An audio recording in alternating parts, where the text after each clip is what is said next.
Welcome back. Johnny Kane with you on our weekly open mic program, and I'd venture a guess that many of you listening tonight played sports in high school.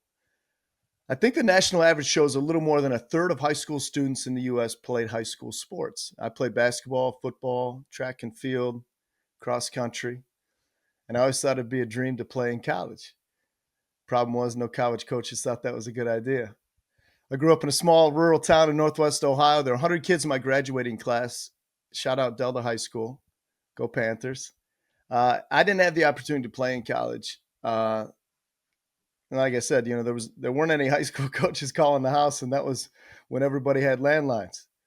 Ethan Pavey is a sophomore at Groves High School in Beverly Hills, Michigan. Ethan also plays baseball, plays basketball, and he interviewed his high school's athletic director about the recruiting process and what that looks like for high school athletes. Ethan Pavey, welcome to the show. Hello, thank you guys for having me. Yeah, absolutely, man. So Groves High School, Wiley E. Groves High School. How big's your school? We have about 1,200 kids in the whole school, 400 per graduating class. So it's not the biggest, it's not the smallest. That's a good way to put it. So it's about 4 times the size of my high school. Do you hope to play sports in college? I think every kid dreams of that, but I think reality has hit me that that will not be taking place. you So got, you still got if time. it happens, I would be very happy, but I'm not expecting anything big. Okay. So do most athletes in your school, do they have to put their own highlight tapes together, or do you guys get help? Most of the time we do have to put our highlight tapes together, but um, some of us do, some of us don't. And our athletic director is a huge help to that process of getting noticed by colleges and helping with some mixtapes and stuff like that. We actually have some students that are getting into photography and videoing and taking photos at the games and are putting together those videos for the athletes. So it's kind of a cool time at Groves. Yeah, no, that's perfect. And your AD, Ross Gauthier, he's a guy who knows what he's doing. I always felt like you could have a really good highlight clip, but if you put the right music behind it, it makes it look that much better. You know what I mean? Yeah, for sure. When I was in high school in the late 90s, I honestly didn't even know how to put a tape together. We didn't have YouTube. We didn't have rivals.com or anywhere to upload your clips. Heck, we didn't even have cell phones to record our own video. Uh, so what stood out to you in your interview with Mr. Gauthier?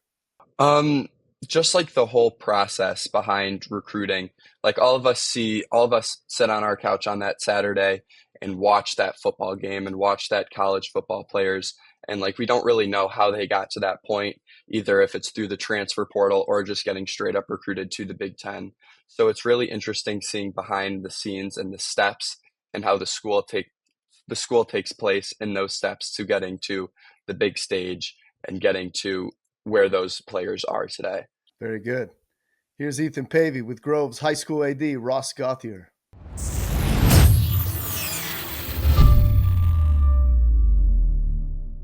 Hello, everyone. I'm Ethan from SportsCaster.com, and today we are talking about something every high school athlete wonders about, getting to play at the next level and how high school recruiting works. Today, joining me is our very own athletic director, Ross Gauthier, who is the athletic director at Groves High School near Detroit. Mr. G is in a position to help student athletes navigate this process. Thank you so much for being here. Hey, thanks for having me, Ethan. Good to see you. Nice to see you too.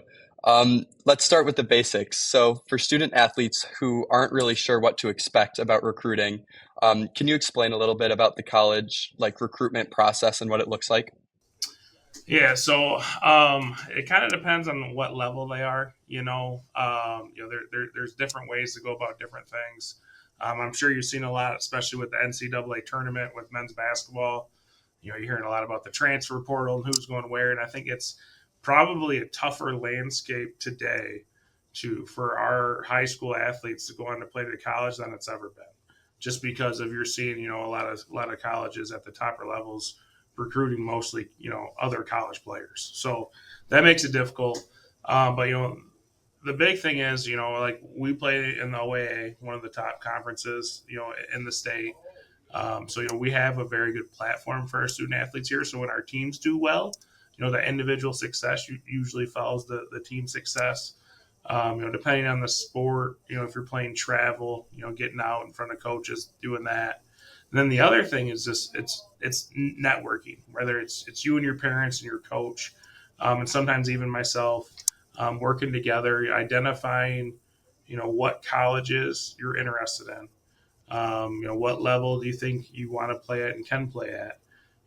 What college has your program, your degree, and then looking at those things of like what college is going to make you, the best version of yourself you can be. So, helping those things, and just emails, phone calls. Once you kind of have like a decent idea of what you're looking for, once you kind of narrow down that process, that's usually a big thing. And just trying to get meetings, whether it's open gyms, open workouts, unofficial visits. Trying to get those things going. When do you think these student athletes should really start thinking about their recruitment, and what do you think that timeline should look like? It's never really too late. Obviously the earlier the better. A lot of people don't know this, but you can actually reach out to a lot of different universities and say you want to go on an official visit, and you can get 2 free tickets to go to games and visit the campus. Now those tickets are going to be in the nosebleeds, but hey, it's a free game at the Breslin Center or Chrysler Arena or wherever. I think if you're playing high level travel sport, whether it's soccer or basketball or just pick a sport, volleyball. If you're playing like high level travel, those coaches are starting to identify the top of the top, early on in their high school career, in that sophomore year. And then usually things really kind of pick up across like all levels, that junior year, senior year, the end of your junior year, kind of going into your senior year is kind of a sweet spot where a lot of kids most kids pick up some interest in offers and roster spots. And so you talked about like emailing coaches and getting that like first interaction. So what else can, besides playing well, what else can athletes do to start getting on those coaches' radar? Well, I think you kind of hit the nail on the head without saying it. You said students. What can student athletes do? And the better student you are, the more opportunities you have to play at the next level.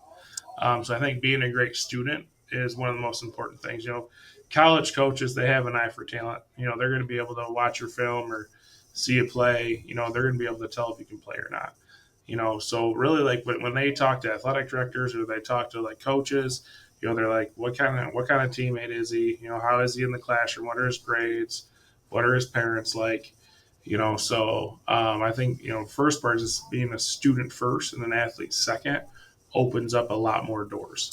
And then just getting your name out there, attending exposure camps. Like if you really want to go to a certain college or university, look and see. They all have some type of summer camp, or off-season camp that is open. You got to pay, but it's an opportunity to be in front of their coaches and then get a chance to see you. So I think that's another good way to do that. But just got to be a student first, because if you don't have the grades, you're not going to be able to play. So that student athlete piece, even in today's NIL world, is still very important. So I play a couple sports. I play basketball and baseball. And while I'm playing and on like during practice, after practice, I see my teammates editing these videos of like all their highlights and stuff. Do those actually help get college interest? Well, one, you say whatever. Are they fun? Yeah, it's fun. Posted on TikTok or whatever. And kids, I'd say the last 10 years or so are spoiled with the different apps and platforms that are out there where you can, coach uploads all your games and you can edit all your games to make your own highlight, which is really cool. But I think having those highlight tapes, you get a link, you can send them out to coaches. If coach likes what he sees, he might say, hey, will you send me a full game? Or he might say, hey, thanks, appreciate it. You never know. Every coach is looking for something a little different. I think it helps, doing those highlight tapes. And worst case scenario, they're a good keepsake, to show your family when you're older. You know what I mean? So, but I do think they help. I have helped our student athletes occasionally send those out to coaches, and I've sent them on behalf. So I definitely think the help, it's a good starter piece, to put out on social media, and reach out to coaches for sure. You've been dealing with the recruitment process a lot with a bunch of our student athletes here at Groves. So, what are the common like mistakes or myths that you come across throughout this recruiting process that some people believe to be true? Probably the biggest myth, is just like, is I just got to be seen, like I need it. Like if you're good enough, they'll find you. If you you're putting your stuff out there, and if you're emailing coaches, like, like there's things you can do. I don't care what school you go to, high school. If you're good enough, they're gonna find you. That's probably like the biggest myth. Like I got to go to X school so I can get recruited to play. I think that's probably you can. I've worked at small schools with 400 kids and seen kids go Big Ten. So if you're good enough, they're going to find you. That's probably the biggest myth. As far as mistakes, I mean, I would just say keep your options open. Especially early in the process. You don't want to be telling people no. Because you're not sure how it's going to play out. So that's probably the biggest thing is keep your options open. If you have interest from schools, I would just hesitate from telling people like, no right away. You know, that'd probably be the biggest thing. A lot of these student athletes think that if their team goes further in the playoffs, they get more vision or they get seen more. What would you tell a student athlete that didn't go far in the playoffs but still wants to go to a D1, D2 school? There's a little bit of truth in that. Just from the standpoint of like the higher stake of the game, the more eyes that are on you. But like in today's world, with all the video, every game's videotaped. You can log on to like any network and the NFHS network and watch games. So I don't think it matters as much as it used to. Like if you're good enough, they're gonna find you. Is it cool to play in those big games and big environments? Absolutely. But I think regardless, if you have the skill and the talent and you're what they're looking for, they'll there's enough avenues now in today's world. They're gonna find you. Thank you so much for sharing your time and advice with us. It's so great to hear like the behind the scenes for all this recruitment. We see all these players going on at college. I think everyone has sat on their couch that Saturday and just watched all football on Saturday. So it's really cool to see the behind the scenes. So thank you so much for your time. Yeah, absolutely. Thanks for asking me, and looking forward to seeing you in the hallway and on the baseball diamond here soon. Thank you. Really good interview from Ethan Pavey, high school student from Groves High School, wants to study broadcast journalism in college, and really good information from Groves AD Ross Gauthier. I've often thought myself, if I was presented with the choice of, say, being recruited by a Big Ten school, knowing that you'd likely, sit on the bench or go play at a smaller school where you would play a little bit more of a role, but not have that mystique of playing for a power conference or what have you, like what would you do? What's the most important thing? Do you want to be part of a really good team that you're not as personally involved in the success? Or do you play, say a smaller school that doesn't get as much recognition? Not that those decisions are mutually exclusive, but you know what I mean? Do you want to go to a big school and sit and watch or go to a small school where you'll play? But nowadays, with athletes able to profit off their name, image, and likeness, it becomes more of a business decision at a young age. Monetary consequences of a decision that you make as a teenager, it's a whole different world. When we come back, a commentary on golf, a skill or a sport. You're listening to Open Mic.